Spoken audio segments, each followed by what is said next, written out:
Hello everybody and welcome to another episode of Alex's Afternoon Art Show. Today we are drawing Batman Beyond, and so today we're going to be talking a little bit about posing, I guess, is going to be the main one we're talking about. I've sort of not had a lot of topics recently that I've been really focused on, so to speak. I've been kind of mostly just sort of winging it as I've been going with these topics, so this is, I suppose, another example of that. But largely this is a reasonably simple one. Again, it's posing is sort of the thing we're talking about. And I suppose one of the things I want to talk about here is recontextualizing your reference. Because obviously there's I use a lot of reference images whenever I'm doing this stuff. But one of the things which I want to talk about is how you can start from a reference image, which obviously whenever you look at it infers one thing, and then you can alter that to sort of mean something else. Anyways, that will all make a lot more sense whenever you're actually seeing what I'm talking about in an actual example.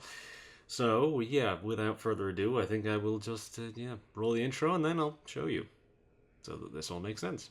So yeah.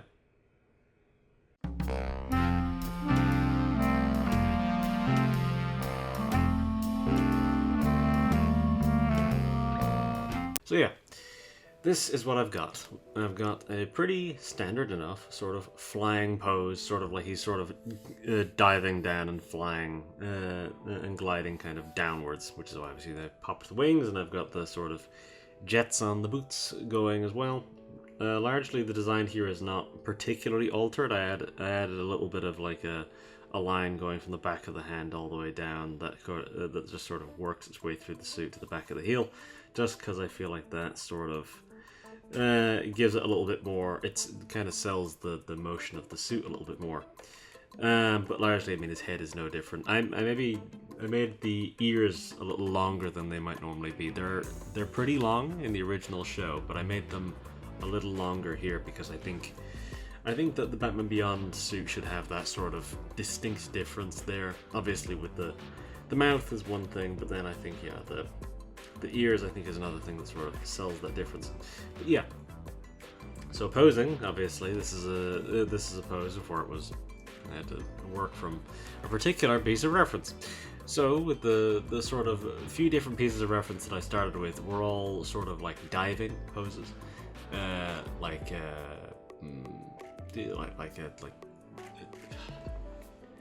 brain is failing me. The sort of poses that I was working from were stuff like, someone diving into water, someone doing jumping off a diving board, so on and so forth. Those were the poses that I worked with. And so this is the thing which I want to mention, is that you can very easily, if you have a pose in your mind, you can very easily become married to that idea. For example, you want someone flying. You might think to yourself, I'll get an image of someone jumping. That might work. Get an image. A lot of the time it doesn't. Want an image, it very much depends on what type of pose you're looking for, obviously. But let's say you're looking for someone who's going like up like that. You might think to yourself, that might be a jumping pose. Not necessarily. A low angle diving pose would work the same way. Or say, for example, you want someone who is like here I wanted someone who had their arms out so that it looked, so that you could get the sort of wings idea in there. But obviously with the way that Batman Beyond is sort of posed, a lot of the time the wings sort of pop out in ways that aren't necessarily accurate to his arms. So I decided to roll with this, of where they sort of pop out very much away from his arms. But yeah, so it's a case of where with this I went for obviously the diving poses because I felt like that would work better, because that'd be the instances where you get someone craning their arms back and out like that. And then obviously the rest of the body follows suit. But yeah, that's sort of a thing of how you can sort of recontextualize the reference images you're using. Also, the Frankenstein method helps a lot with that, which is the thing that I do all the time, of where I just take bits and pieces of a reference image, smash different ones together until I've sort of cobbled together the general idea of what I'm working with, and then I work from there. That's typically what I do most of the time, is I will use that sort of method to sort of, branch out and make something look a little bit more interesting. Especially if I'm struggling to find a particular image or a particular reference image of a pose or something like that I'm looking for. So it might be better to just make a bit of a collage of images and then work from there. and use that as a starting point. And here, obviously, I had the diving poses to work from, and that sort of helped. And again, it's worth noting that my brain is definitely fighting me today.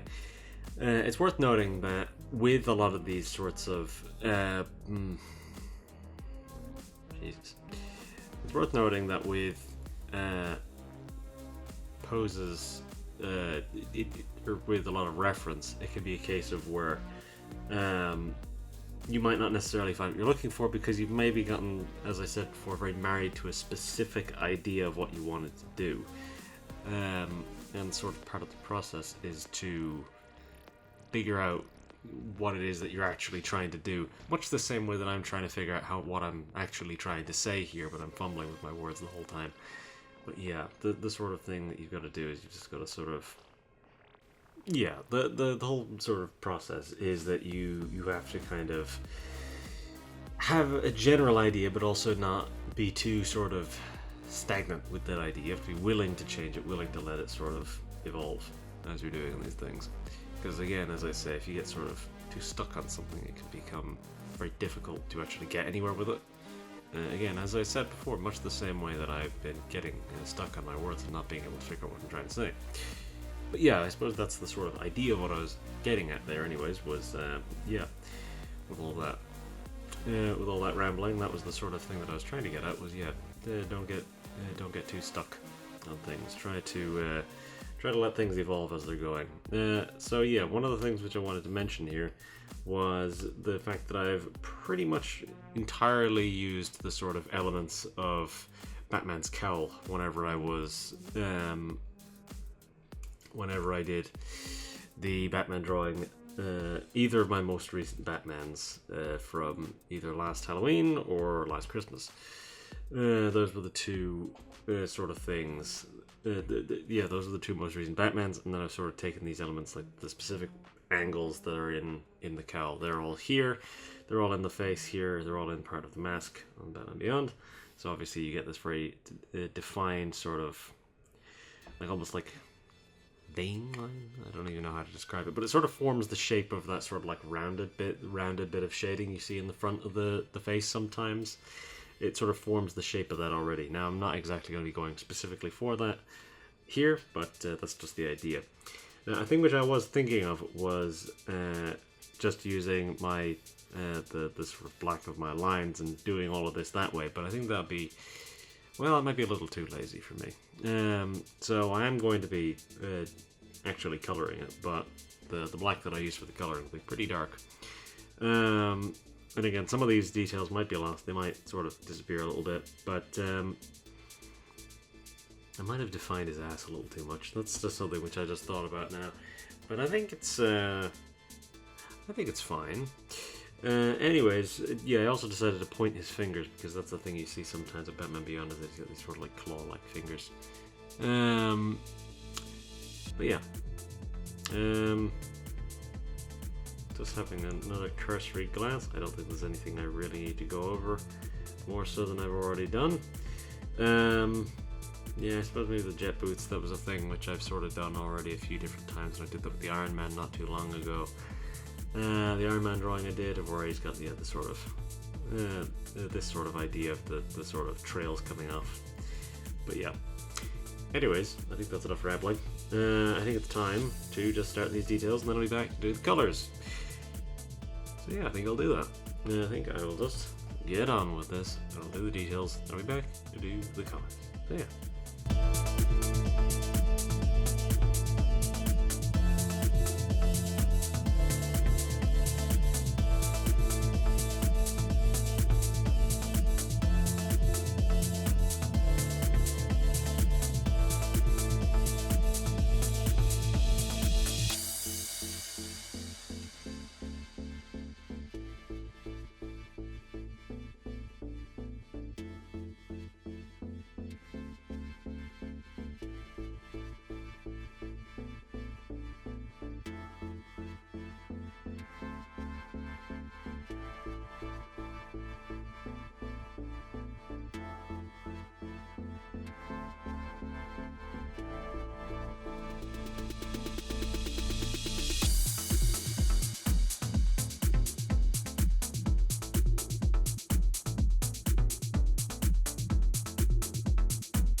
Alright, that's our details done reasonably quick. So I decided to just kind of keep with the with jet boots. I decided to just kind of do the tap to tap line thing, because you can do with Photoshop. It's obviously you do shift, you tap one place, tap to the next, and it'll just create a straight line from there to there. Just made my life a lot quicker here. And obviously you can dictate the thickness a little bit easier sometimes with that. So I decided to do that, and that just sort of gives that nice little look to it. Still not sort of sure what I'm going to do with the background. I'm mostly thinking black color, but then sort of do point to point again throughout the background to sort of create this idea of everything sort of streaming back that way. But we'll see what I do with that, because that'll be later, obviously. That'll be at the end of this section. If that's what I choose to do, I'll do a sort of like point to point sort of thing going back like that, so that everything sort of like streams back, but it'll be purples or pinks is what I'm thinking of, because that sort of feels very sci-fi, I think. I don't want it to be too dark, because obviously the majority of the screen here is going to be filled with black, because that's the core color of his costume. So that'll be kind of, yeah, as I say, filling the frame mostly. It's just the black of that, and then obviously the yellow red, so I can't use red. I don't want it to be blue or anything like that, because it'll be too dull. So yeah, I want it to be something vivid. So I think the pinks or purples might be it. Something pinky maybe. Yeah, because I think even the sort of like streaks coming off his jet boots are also going to be red. I think I'll make that a red color. I'll probably make it white and then just have a red glow coming off of it. Because I think that'll look a little better, as if it just sort of comes out like that, as like a red glow. Yeah. So I decided to tone down some of the sort of musculature a little bit, just so that certain things like the symbol are a little bit clearer, because originally, obviously, if I just show you this is obviously pretty intense, so I decided to lower that, obviously, because that's just something I have a habit of doing, is obviously doing very intense musculature, which doesn't necessarily need to be there. And one of the things which I didn't mention whenever I was going through the sort of design stuff at the beginning was that I've altered a lot of these lines more so than I would normally do them. I obviously typically sort of round out some of my edges on a lot of this stuff, but I decided to keep things very pointed and sharp and harsh with a lot of these edges. For example, his shoulder here just comes into a direct point, and it's the same thing with along his legs. There's like these hard, sharp angles around here, especially even in the foot. With the fingers, they obviously are pointed. And it's the same thing along his arms and elbows and stuff like that. There's a lot of these sharp, harsh points there, even with the musculature that is visible. There is these sort of hard, sharp edges, and I think that's sort of, again, something they wanted to emphasize with the sort of seams along the sides of the suit, is that there is, not even the seams, but these just sort of little lines along the side of the suit, because obviously the suit doesn't have seams. But yeah, so I just wanted to emphasize that with something like this, where it's got these sort of hard, sharp edges that sort of divot in hard, sharp points, and the symbol is really like the only part of him which has like defined curves. Obviously the wings as well have that too, and the spikes have a little bit of it, but they're a little bit subtler with it. So yeah, something which I didn't mention about the ears is obviously I made the ears a lot longer, but I did mention that. But something which I didn't mention is that they're quite far back on his head. They like follow the curvature of the back of his head, and there's obviously the divot there at the base of his skull, which is where they end. And they come in pretty far, like that's roughly around where the beginning of the ear would be, is where they would hit. Maybe slightly further in than that. They might be further in than that. But yeah. So a lot of this, yeah, I wanted to focus in on the sort of hard, sharp points, because he's got the triangle eyes. Well, they're not triangular. They're technically like no, there is only 3 sides. For a minute there, I thought there was 4. So yeah, they are triangle eyes, because that's just typically how I do the sort of bat eyes. Is I always have a hard, flat edge at the top, and then that's triangle eye. Because I don't do that with characters like even with a character like Wolverine, who does have those sorts of eyes in a lot of the art you see of him. I give him more naturalistic eyes, but they are pointed. They do come out further into a point. But with With Batman, for some reason, I decided to let it be a little bit more cartoony in that sense. I don't know why, but I just feel like it works better here. But yeah, so I think, you know what, I think for the background I am going to do that sort of pink and then maybe just sort of streaks coming back across it like that, just that it sort of follows suit of the sort of speed. I was maybe going to give the impression of some cityscape that was maybe peeling back, but I don't think that's necessary. I don't think we have enough frame, or enough of the rest of the frame here to really justify that, without it just starting to complicate things in ways that they don't need to be. So instead I'll just sort of do these sort of lighter lines that sort of streak back along with him, that sort of streak upwards like that, so that it sort of makes it seem like he's diving really fast or something. But yeah, I think that's enough of that rambling. I think I'll just do the colors. The colors will be pretty quick, all things considered, and then I'll be back to do the painted shading, which will also be pretty quick because there's not very many colors, and I'm not going to be painting any of the red. So yeah, I'm not going to be painting any of the red. I'm not going to be painting any of the white, obviously, because that's the eyes and the teeth. So will the only colors that I'm only going to be painting the black and the silver. That's the only thing I'm going to be painting. Right, well, that's I suppose that makes my life easier. But yeah, anyways, I will carry on. I'll do this. I'll do these colors. I'll throw in the background color now, actually, just for the sake of making things easier for myself. I think I'm going to want it to be like a hot pink color, because that is something that I can actually manage. Is something like that, something vivid and bright. So hot pink. Let's see, how does that look? It's probably going to be pretty bright. Yeah, it's pretty bright. Tell you what I'll do. I'll make it a little duller, a little darker than that. It's now a much more purpley color. So whenever I'm adding in those little streaks going up, those will be probably those will be hot pink, whereas this is a sort of more purpley color. But yeah, I think that's enough rambling. So I'll do these colors and then I'll be back to do the painted shading, which will be very quick, I'm assuming. So yeah, anyways, we'll carry on.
Alright, so that is our colors done, and the background too, so yeah, it's a bit messy.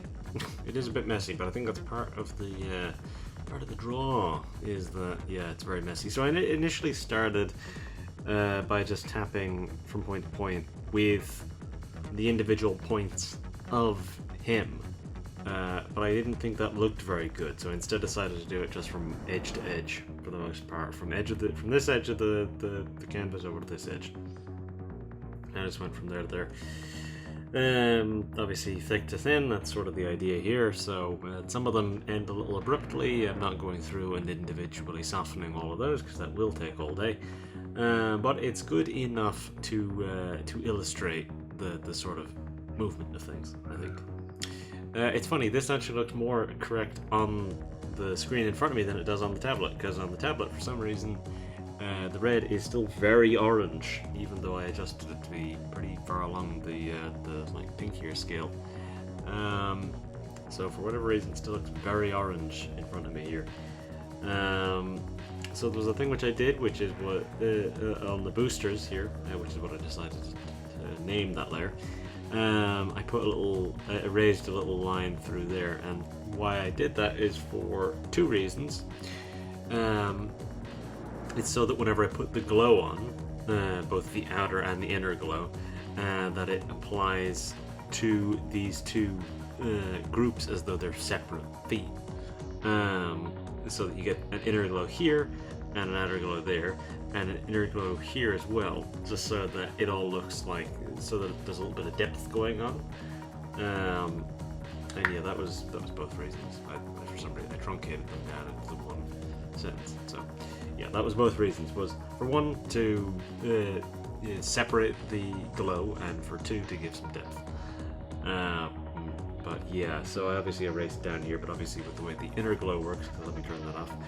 When the inner glow is off, that sort of flows a little bit more naturally in that sense, but obviously you're not getting the depth anymore, so it needs to be on. As soon as I can find, yep, there we go. Yeah, it needs to remain on, because otherwise you don't get the depth. However, that does sort of make the edge here of the boost a little bit less pleasant looking. However, I mean, there's not much I can really do about that. It's going to remain kind of like that for the whole thing. Yeah. So, next on the agenda is the painted shading, which really is going to be very quick because I'm not going to be painting any of the red, and yeah. So, really all I have to do is the silver and the black. And so what I'm going to do is I'm going to have the darkest parts along the outer edge like this, then the light will be coming around here, and it's pretty much all going to be like pinky tones, I'm thinking, is kind of going to be how I do this. Even the light is going to be a pinkier tone. So whenever it comes to the black, you'll be seeing a soft light along his face, and then a rim light, and then a rim light around the back, which will probably be red. So yeah, a light on the, basically like a soft light on the front, which will be where you'll get some of these softer pinky tones along the front, and then a red rim light along the back, and that's where also the darker parts will be. So, anyways, I will do this painted shading, and then I'll be back to do detailed shading and the light line, and then that'll be us. So yeah, I mean, this one has been astoundingly quick so far. Shockingly, this has been quicker than Howard the Duck, which, you know, you would think that one would have been quicker than this because that is cartoon duck, and here I'm drawing a full character. But I suppose technically speaking there are a lot of parts of this which are being obscured, and I'm also dealing with literally like 5 colors. I had to count them there. Yeah, it is literally 5 colors, so there was a little bit more going on with Howard the Duck, I guess, which is a strange thing to say, but anyways, anyway, I mean, suppose Batman Beyond is also a cartoon character. So, anyways, I will carry on. I'll do this painted shading, then I'll be back to do the detailed shading, the light line, and then that'll be us. So yeah.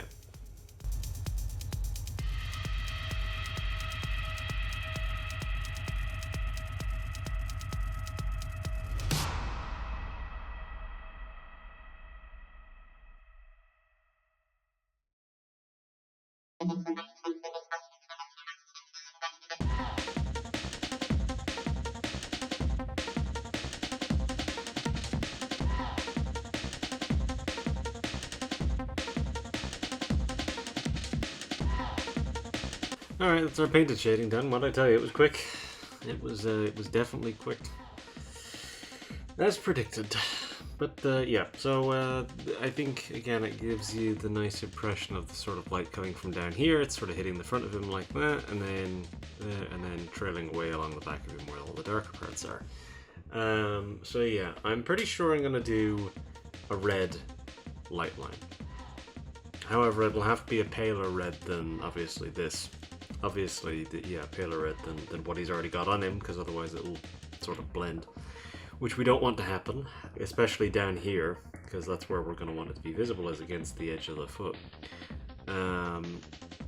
So yeah, I think I'm probably going to have to make it maybe a little bit pinkier or something like that. Maybe make it a sort of a hot pinky kind of red, just so that it stands out a little bit more.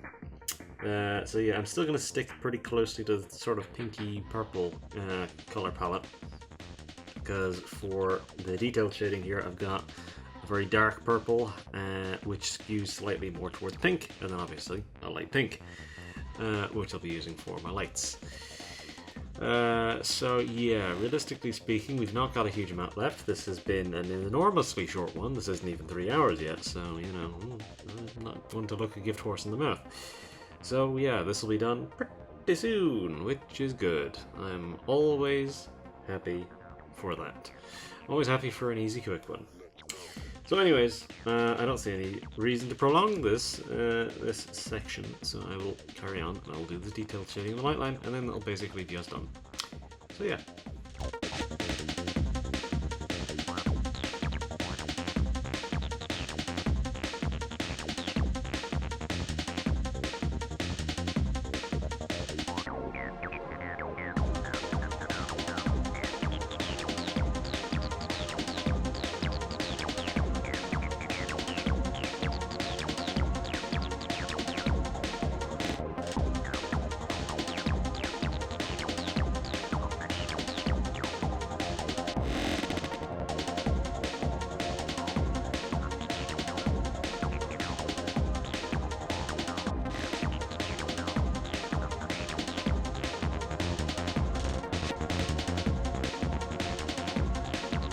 Alright, that's our detailed shading and our light line done. So that is basically us done, and we haven't even reached 3 hours yet, meaning this is the shortest one I've done in a very, very, very, very, very, very, very, very, very, very, very, very, very, very, very long time.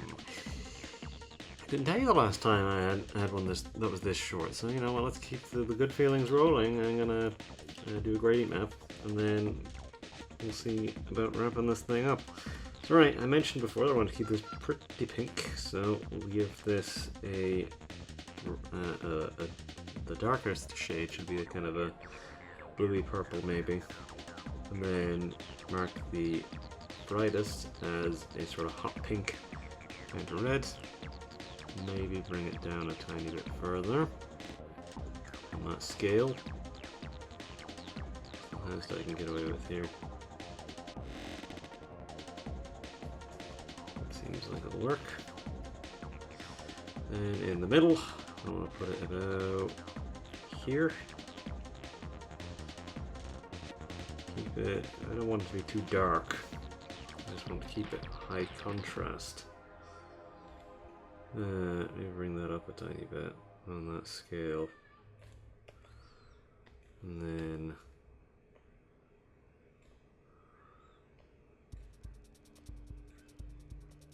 even bring this up a tiny bit. No, I think I want to keep the contrast of this kind of high. About there. Okay, right, that's normal. What about overlay? Jeez. Okay, that's harsh. This is definitely very pink. Right, soft light is definitely gonna do it.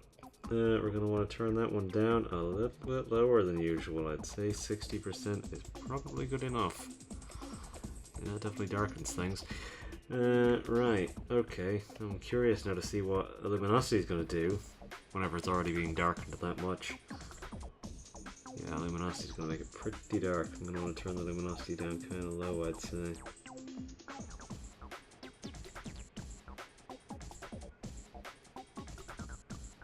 You can tell almost no difference from where this is positioned.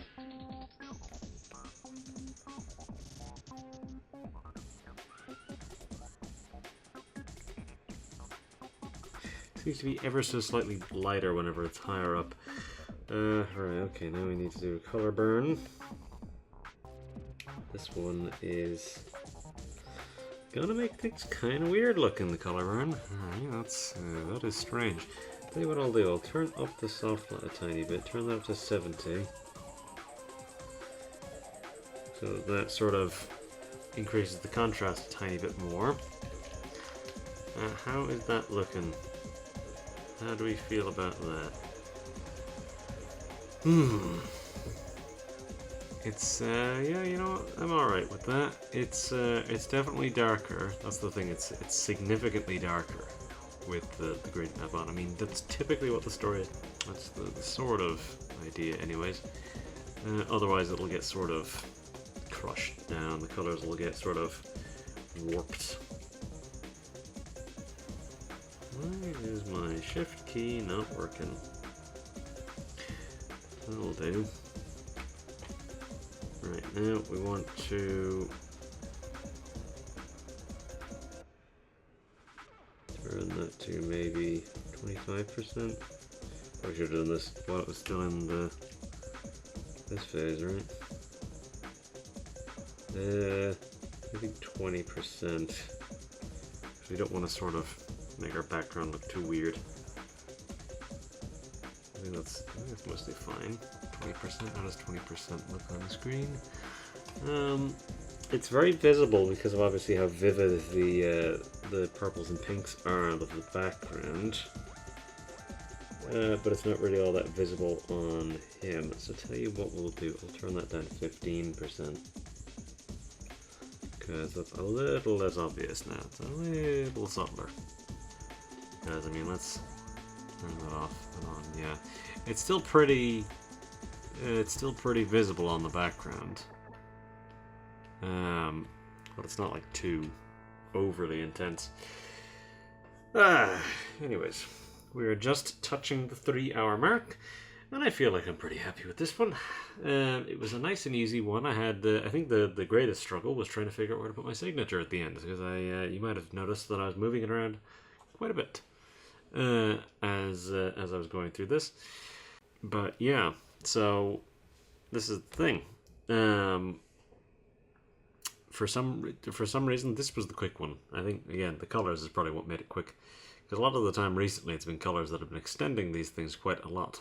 Colors and painting and all this stuff, because I mean, there was only 2 colors I even had to paint or shade at all.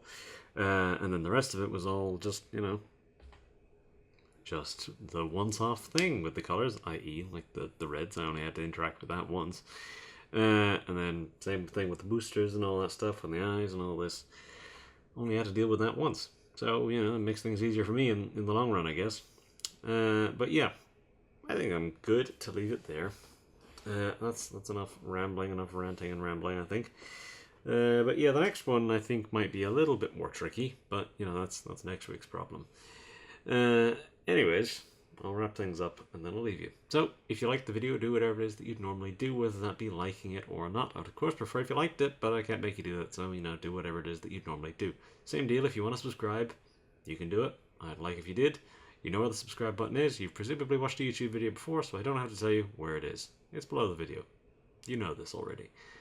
Anyways, if you have a suggestion for what you'd like to see me draw in the future, you could leave a comment, nicely worded, or don't do it at all.